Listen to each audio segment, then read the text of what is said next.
Let's move on to Proposition 2 then. Great, thank you. 2 years ago, the state created the No Place Like Home program to finance the construction of housing for individuals with mental illness who are homeless or at risk of becoming homeless. To fund the No Place Like Home program, the state plans to sell $2 billion in bonds. And to pay for these bonds, the plan is to use an existing, previously voter-approved funding source known as the Mental Health Services Act.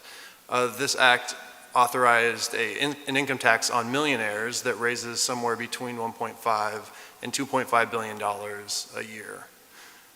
No Place Like Home, or the voters required these funds to be allocated to counties to be spent on mental health programs. And the No Place Like Home program would shift up to $140 million of the Mental Health Services Act funds to pay for the No Place Like Home bonds. Before the state can move forward with the No Place Like Home program, it must receive approval from the courts that it is appropriate to shift the Mental Health Services Act funding to pay for the No Place Like Home bonds, as well as issue the No Place Like Home bonds without voter approval.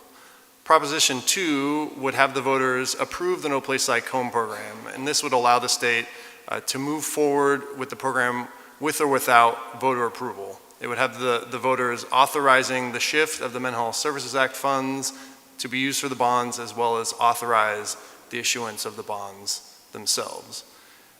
If the court were already going to approve the No Place Like Home program anyway, then the passage of Proposition 2 really doesn't have much of an effect. Where Proposition 2 could matter is if the courts were not going to approve No Place Like Home, in which case the passage of Proposition 2 would allow No Place Like Home to move forward.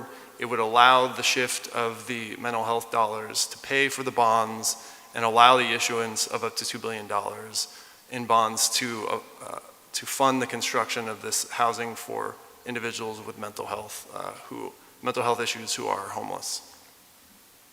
Thank you. So in terms of endorsements, we have Democratic groups, again, on the left, in addition to some smaller scale Green Party. In opposition, the Libertarian Party of California. We also have in support public employee unions, California Chamber of Commerce, the League of Conservation Voters, Habitat for Humanity, involved in building housing, of course.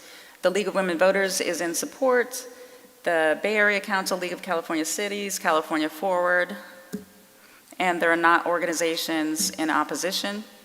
We have support from elected officials, mostly on the Democratic side, and no officials coming out in opposition, and then support from a lot of newspapers across the state and none opposing it. And the funding is coming from builders, essentially, because this is taking funds that are coming, that were being devoted to mental health treatment to buildings, so of course that would benefit builders. And there's not spending in opposition to this one either. So again, a very lopsided piece of ballot measure.